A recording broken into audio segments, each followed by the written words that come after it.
आम पहलुओं पर करेंगे खास चर्चा। पब्लिक सेक्टर और प्राइवेट सेक्टर दोनों हॉस्पिटल्स को साथ लेकर चलना, सभी राज्यों को साथ लेकर चलना, स्वास्थ्य कर्मियों और डॉक्टरों को साथ लेकर चलना। हमारे जो हॉस्पिटल्स होते हैं वो नॉर्मल तौर पे एक सामान्य बीमारियों के लिए प्रशिक्षित होते हैं। सारे connectedness with the community, with other hospitals, with other management, government, everybody. तो हर एक को इन्वॉल्व करना, हर एक को इसका महात्म्य समझना, वो बहुत इंपॉर्टेंट है।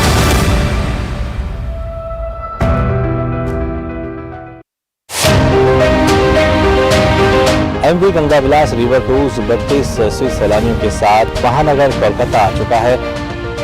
भारत के आसाम के डिब्रूगढ़ में जाके अपनी यात्रा को समाप्त करेगा। कला, संस्कृति और साहित्य को बढ़ावा मिल रहा है। सैलानी देश की जो पुरानी ऐतिहासिक धरोहर हैं उनसे रूबरू हो रहे हैं।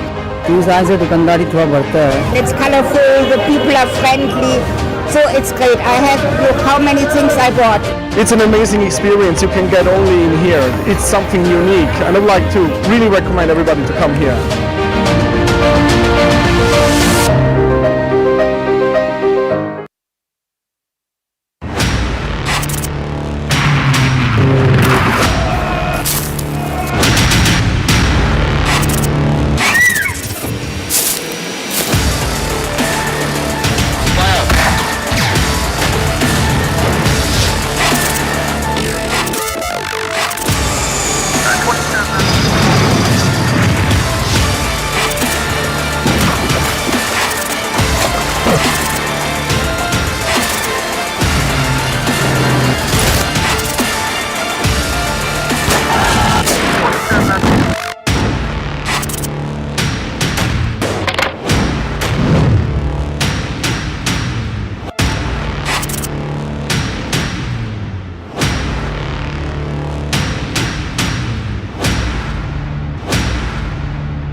हर दिन हर पल बनती खबरें, बदलती दुनिया, हम लेकर आते हैं आपके लिए बड़ी खबरें, संपूर्ण कवरेज ताकि आप रहें खबरों के बीच हमारे साथ। मिड डे प्राइम हिंदी सोमवार से शुक्रवार दोपहर 1 बजे सिर्फ डीडी न्यूज पर।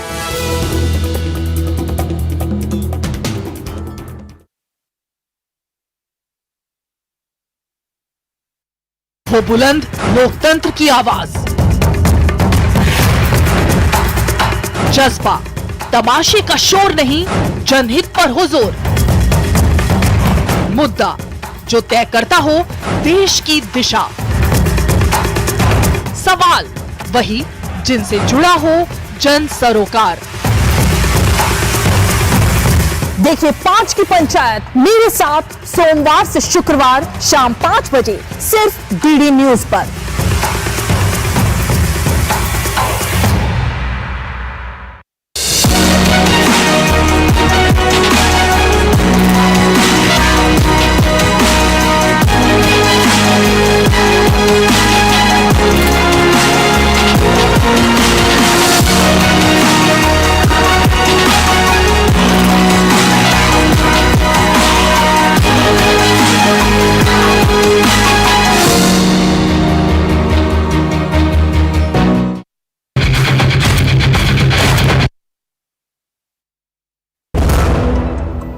रिफॉर्म, परफॉर्म, ट्रांसफॉर्म से ग्रेट परफॉर्मेंस की कहानी लिख रहे उत्तर प्रदेश में यशस्वी प्रधानमंत्री श्री नरेंद्र मोदी जी के विजन के अनुरूप माननीय मुख्यमंत्री योगी आदित्यनाथ जी के नेतृत्व में आयोजित हो रहे ग्लोबल इन्वेस्टर्स समिट 2023 में आपका स्वागत है। 20 देशों के 10,000 से अधिक विजनरी बिजनेस लीडर्स के इस अंतर्राष्ट्रीय निवेशक महाकुंभ में गवर्नमेंट टू बिजनेस मीटिंग्स और रिकॉर्ड MOU होंगे। आइए 10 से 12 फरवरी को लखनऊ में नए भारत के ग्रोथ इंजन की स्पीड का हिस्सा बने, उत्तर प्रदेश में निवेश करें। नए भारत का growth engine. Direct plan mutual fund schemes में खुद इन्वेस्ट करने का एक ऑप्शन है। म्यूचुअल फंड्स खुद ही सी, जैसे मैंने फिट रहने के लिए ट्रेनर रखा। तो दिखता ही है भाई, पर तू तो सेल्फ मेड है भाई। मुझे फिटनेस की नॉलेज है तो I made my own training program. और तेरे ट्रेनर के पैसे भी बच गए। हाँ, सेम विद डायरेक्ट प्लान, यहाँ मेरे कमीशन के पैसे बच गए। सही है। म्यूचुअल फंड निवेश बाजार जोखिमों के अधीन है। योजना से जुड़े सभी दस्तावेजों को ध्यान से पढ़ें।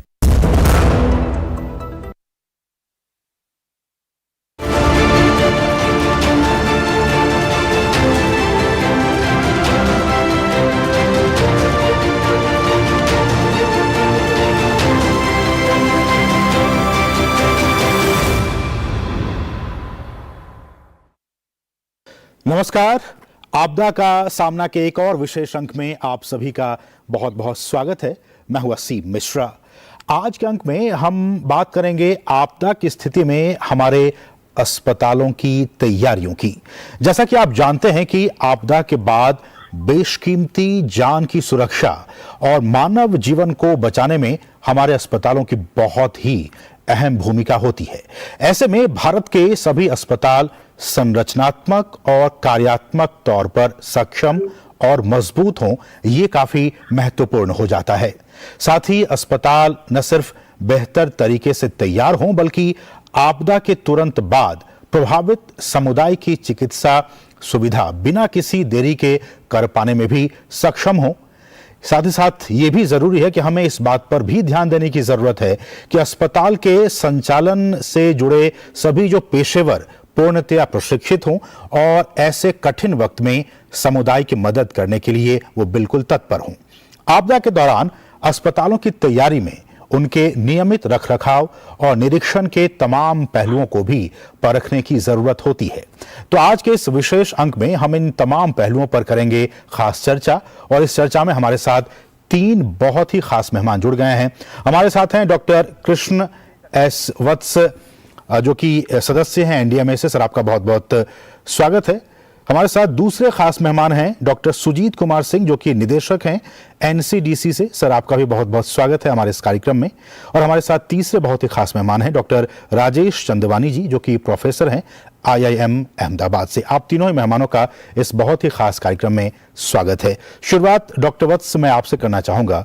और हम जानते हैं कि आपदा के दौरान, आपदा के बाद अस्पतालों की स्थिति और उससे पहले भी अगर किसी तरह की आपदा की स्थिति होती है तो अस्पतालों की जो स्थिति है, चाहे वो फिजिकल स्ट्रक्चर हो या फिर ह्यूमन रिसोर्स की बात हो, इन सारी चीजों को लेकर एनडीएम ने एक दिशा निर्देश भी जारी किया है।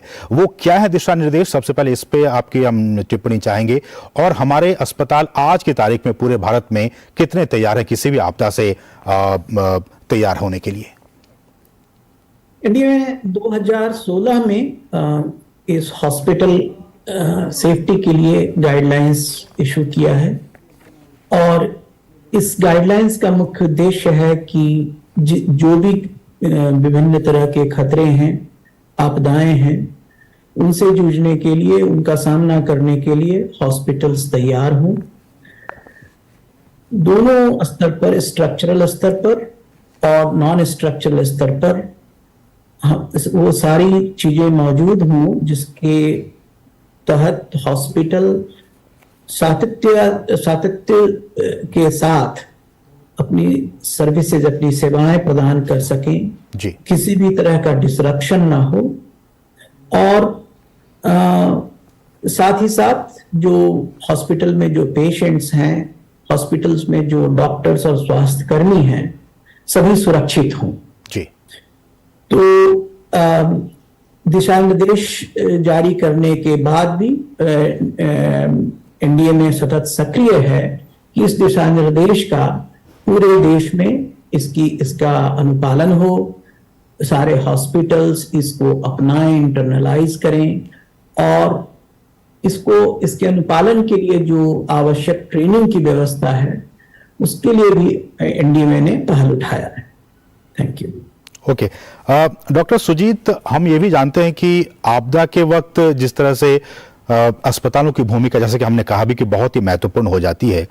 अभी हमने कोविड का सामना किया, और कोविड के सामना करने के दौरान आपका भी एक्सपीरियंस रहा होगा। अगर आप उस अनुभव को हमारे दर्शकों के साथ साझा करना चाहें, किस तरह का अनुभव आपका रहा और खासकर अस्पतालों की भूमिका कैसी रही इस दौरान? बहुत बहुत धन्यवाद असीम जी। मैं दूरदर्शन को और आप सबको इस बहुत ही आवश्यक विषय को उठाने के लिए एक धन्यवाद देना चाहता हूं, और साथ ही कुछ चीजें साझा करना चाहता हूं जो कि ज्यादातर लोगों के संज्ञान में हैं। फिर भी एक बहुत आवश्यक बात है कि हम अपने पीछे के 2-3 साल पर भी नजर डालें। जब हमने देखा कि कोविड का प्रकोप, जो कोविड की महामारी जिसने कि चाइना, ईरान और बाकी देशों से होते हुए हमारे देश पर भी दस्तक दी, तो अस्पतालों में किस प्रकार का हमको अनुभव हुआ या किस प्रकार के हमें चैलेंजेस का सामना करना पड़ा, वो एक बहुत इंपॉर्टेंट बात है। पहली बात मैं कहना चाहूंगा, जो कि हमारे एयरपोर्ट पर जो निगरानी होनी थी, वहां से जो हमारे इन्फेक्टेड लोग जो एयरपोर्ट पे डायग्नोज हुए उनको क्वारंटाइन सेंटर में रखने की आवश्यकता पड़ी, तो हमने ये अनुभव किया कि बहुत सी जगह पे हमारे क्वारंटाइन सेंटर दिल्ली और बंबई की अलावा बाकी सब एयरपोर्ट पर पर्याप्त व्यवस्था नहीं थी। तो इसके लिए हमें एक प्रिपेयर्डनेस की आवश्यकता पड़ी, जिसको कि हमने बहुत ही तेजी से किया, और जो उसके मैं कि हमको प्रधानमंत्री जी का जो नेशनल लॉकडाउन का एक जो था उससे हमको बहुत मदद मिली।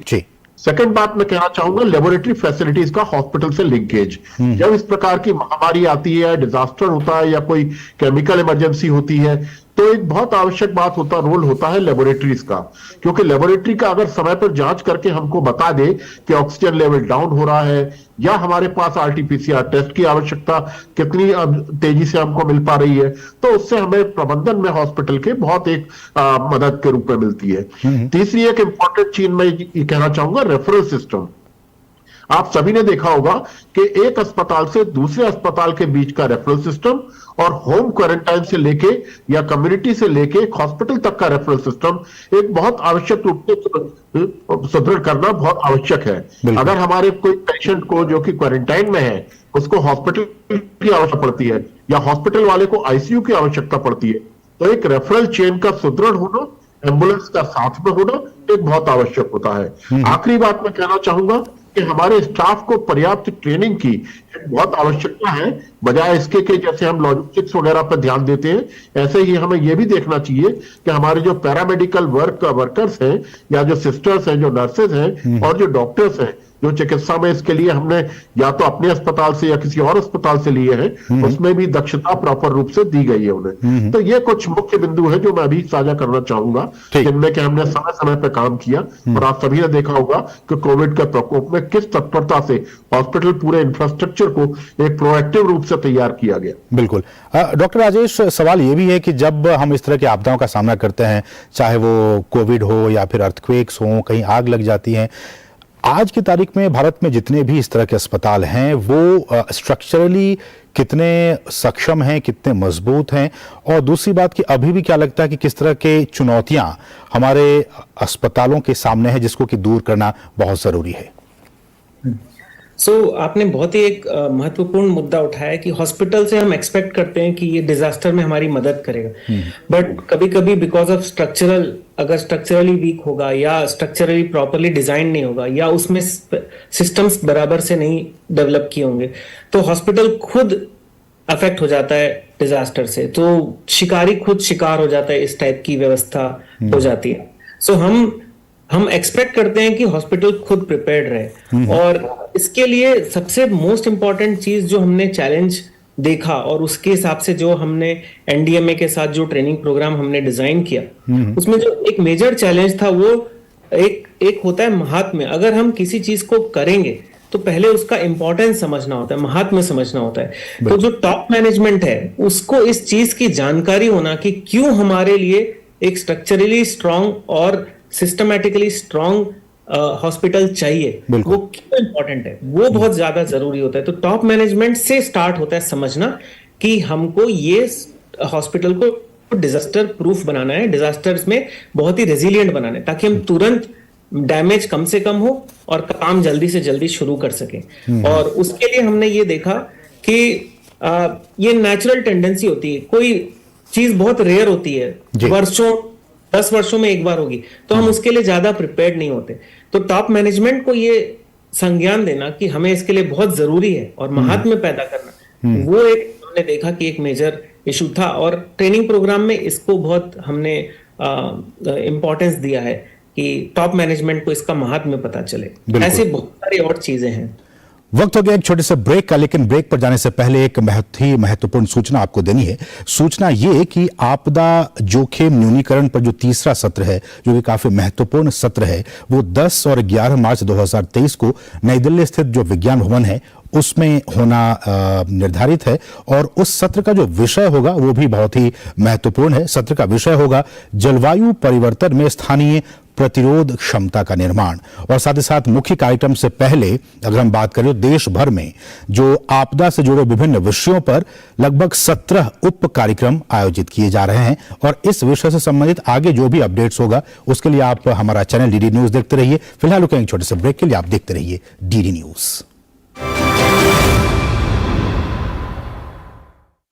Drop, cover, hold. Hey Akshay, has everyone understood? Good, very good. Let's do it again. When an earthquake strikes, go to an open place. If you cannot, then first drop down, Cover your head. Hold on to something tightly, or go to a safe corner and cover your head. Learn to protect yourself during an earthquake. Your wisdom lies in your preparedness. Always ensuring your safety. NDMA.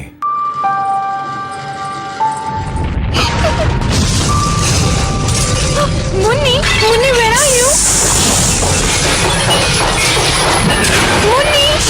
They built their house with technical guidance. That's what saved them today. Otherwise, find out your earthquake zone and seek guidance from a structural engineer. You are safe if your house is safe. Always ensuring your safety. NDMA.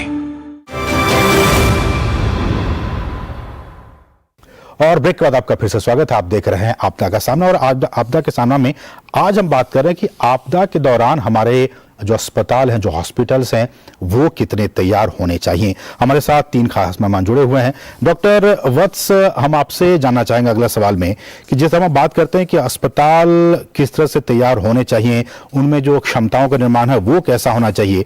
मेरा ये सवाल होगा कि जिस तरह से वहाँ के लोग हैं, जो प्रशासन है, चाहे अस्पताल प्रशासन की बात हो या फिर स्थानीय प्रशासन की बात हो, एक योजना कैसी होनी चाहिए, जो ह्यूमन रिसोर्सेज हैं उनको किस तरह से ट्रेनिंग देनी चाहिए, और समय समय पर इसका अभ्यास भी हो, यह भी सुनिश्चित करना कितना जरूरी है। जैसा कि मैंने पहले भी कहा, इन सारे क्षेत्रों में एक कंटिन्यूअस एंगेजमेंट की आवश्यकता है, इसलिए भी कि देश बड़ा है और ढेर सारी जो स्टेप्स लिए जाते हैं वो राज्य शासन के स्तर पर लिए जाते हैं, और हर राज्य में अलग अलग मानक हैं, अलग अलग प्राथमिकताएं हैं। तो सारे राज्यों के साथ जुड़ करके काम करना यह एक बहुत बड़ी चुनौती है हमारे लिए। दूसरा यह है कि कुछ हॉस्पिटल्स पब्लिक सेक्टर में हैं, कुछ हॉस्पिटल्स प्राइवेट सेक्टर में हैं, और पब्लिक सेक्टर और प्राइवेट सेक्टर के हॉस्पिटल्स का आगे कुछ प्राथमिकताएं अलग अलग भी होती हैं, कुछ मानक अलग अलग भी होते हैं, और कुछ उनकी संस्कृति भी थोड़ी थोड़ी अलग होती है। तो हम जो है वो इस तरह का हम पब्लिक सेक्टर और प्राइवेट सेक्टर दोनों हॉस्पिटल्स को साथ लेकर चलना, सभी राज्यों को साथ लेकर चलना, और सभी स्तरों पर स्वास्थ्य कर्मियों और डॉक्टरों को साथ लेकर चलना जी। हॉस्पिटल का प्रशासन इसके महत्व को समझे, सभी डॉक्टरों को और सभी स्वास्थ्य कर्मियों को, नर्सेस को, जो हेल्थ वर्कर्स हैं, सबको साथ लाना, सबको ट्रेनिंग देना, क्योंकि ये जो हॉस्पिटल सेफ्टी है, it is as strong as its or as vulnerable as its weakest link. कहीं भी एक गलती हो गई, जैसा कि हमने देखा कुछ हाल के दिनों में कई हॉस्पिटल्स में आग लगी, तो कहीं छोटी चूक हो जाती है, छोटी से छोटी भूल हो जाती है, उसके कारण एक बड़ा हादसा होता है। तो सबों को यह ट्रेनिंग देना आवश्यक है, और इसके लिए हमने IIM अहमदाबाद के साथ मिलकर के ट्रेनिंग की योजना बनाई है। स्वास्थ्य मंत्रालय के साथ सभी राज्यों में ट्रेनिंग करने की हमारी योजना है, और मुझे विश्वास है कि इस तरह से जो हमारा एंगेजमेंट है, इसके कारण जो सेल्फ रेगुलेशन है हॉस्पिटल्स का, हम नहीं चाहते कि हम इसको इम्पोज करें। हॉस्पिटल्स खुद इसके महत्व को समझें और अपने को सेल्फ रेगुलेट करें, सेफ्टी के स्टैंडर्ड्स को बढ़ाएं, और इसमें जो है साथ मिलकर काम करें। तो मुझे लगता है कि आने वाले कुछ वर्षों में हॉस्पिटल के सेफ्टी स्टैंडर्ड्स में निश्चित रूप से प्रगति होगी। ठीक है डॉक्टर सुजीत, हमने ये भी देखा कि जैसा कि डॉक्टर वत्स भी कह रहे थे कि कभी आग लगने की घटनाएं हो जाती हैं। अभी हमने कोविड के दौरान देखा कि कुछ हॉस्पिटल्स में ऑक्सीजन की कमी हो गई, बेड्स की कमी हो जाती है जब इस तरह की समस्याएं, इस तरह की आपदाएं आते हैं। ऐसे वो कौन कौन से इंटरवल्स हैं जहां आपको लगता है कि अस्पताल आपदा के दौरान इन इंटरवल्स पर प्रभावित हो सकते हैं और उसको पहले से ही टैकल करने की, उसकी अच्छी प्लानिंग करने की जरूरत है? देखिए, जैसा कि अभी बता रहे थे, मैं आपदा के दौरान 3-4 चीजों पे मुख्य ध्यान आकर्षित करना चाहूंगा। पहली चीज तो हमारे जो हॉस्पिटल्स होते हैं वो नॉर्मल तौर पे एक सामान्य बीमारियों के लिए प्रशिक्षित होते हैं, और उनमें जो नर्सेज और बेड्स की क्षमता भी होती है वो सामान्य बीमारियों को डील करने के हिसाब से होती है। चाहे वो दवाइयों की बात करें, चाहे आप पीपी किट की बात करें, या आप ऑक्सीजन सप्लाई की बात करें, ये सामान्य बीमारियों के लिए उसका एक प्रबंधन किया जाता है। बिल्कुल। लेकिन जब हम आपदा देखते हैं तो हम देखते हैं पहली चीज आती है ओवरबर्डन हो जाता है हमारा हॉस्पिटल। बिल्कुल बिल्कुल। अगर हमारा हॉस्पिटल 100 बेड की क्षमता का है तो हम ज्यादातर ही देखते हैं 200 मरीज आ गए, फिर 500 आ गए, जो कि हमने कोविड के दौरान अनुभव किया। तो पहली चीज है ओवरबर्डन। दूसरी, ओवरबर्डन होते ही हम अनुभव करते हैं कि हमारी डॉक्टर्स और नर्सेस की क्षमता जो वहां पे उपलब्ध थे वो एक अनावश्यक रूप से बढ़ जाती है। तो हमें एडिशनल डॉक्टर्स लेने पड़ते हैं, एडिशनल नर्सेज हमें आवश्यकता पड़ती है। और तीसरी चीज होती है जो मैंने ड्रग्स और लॉजिस्टिक्स की बात की, और एक अनावश्यक रूप से जो कि इसकी प्रबंधन हर जगह पे नहीं होता, जैसे ऑक्सीजन सप्लाई। बाद में हम लोगों ने इसके लिए सब तैयारी की अपनी, क्योंकि हर बीमारी एक अलग होती है। हर बीमारी में ऑक्सीजन की आवश्यकता नहीं होती, और हर आपदा में भी ऑक्सीजन की आवश्यकता नहीं होती। तो इसके लिए भी हमें एक अनावश्यक रूप से जो तैयारी होती है वो एक इमरजेंसी के रूप में आती है, और उसके लिए हमें तैयारी करनी पड़ती है। और चौथी मैं मुख्य और इंपॉर्टेंट चीज कहूंगा जो है हमारी ट्रेनिंग।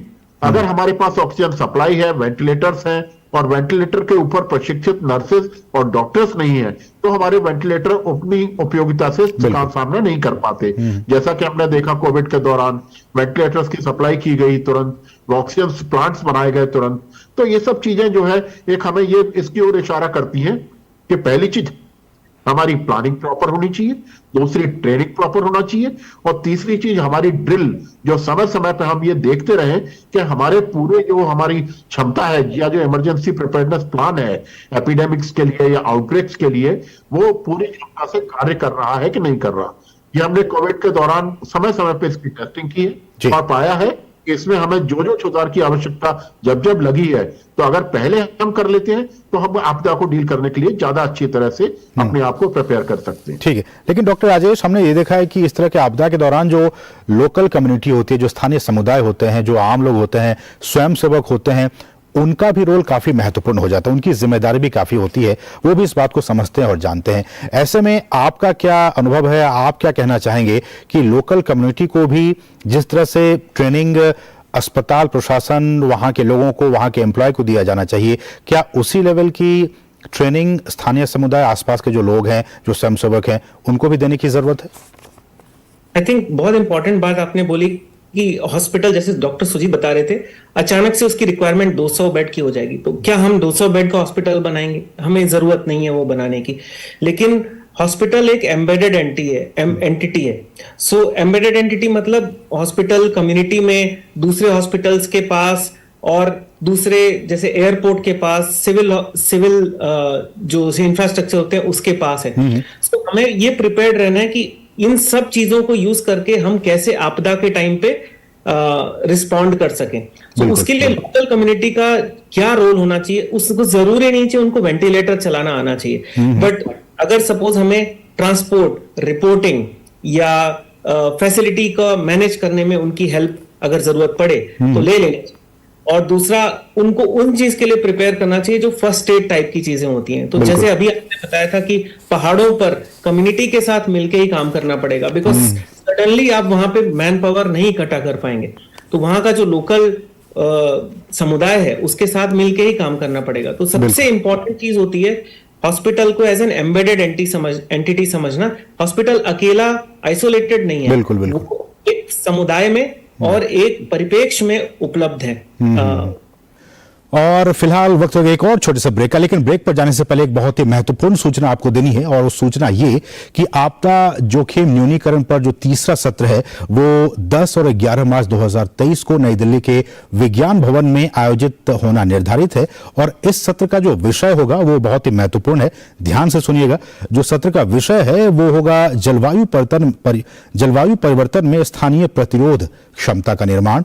और इससे पहले, मुख्य कार्यक्रम से पहले, देश भर में, पूरे देश में आपदा से जुड़े विभिन्न विषयों पर 17 उप कार्यक्रम भी कार्यक्रम भी आयोजित किए जा रहे हैं। तो इससे संबंधित जो भी आगे जानकारी होगी हम आपको डीडी न्यूज के जरिए आपको वो तमाम अपडेट्स देते रहेंगे। फिलहाल रुकेंगे छोटे से ब्रेक के लिए, आप देखते रहिए DD news. Drop, cover, hold, hold. Hey Akshay, has everyone understood? Good, very good. Let's do it again.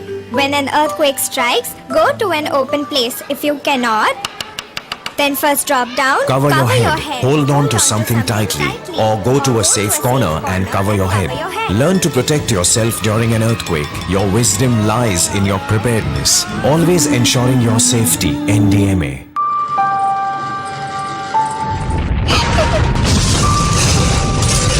Munni, Munni, where are you? Munni! They built their house with technical guidance. That's what saved them today.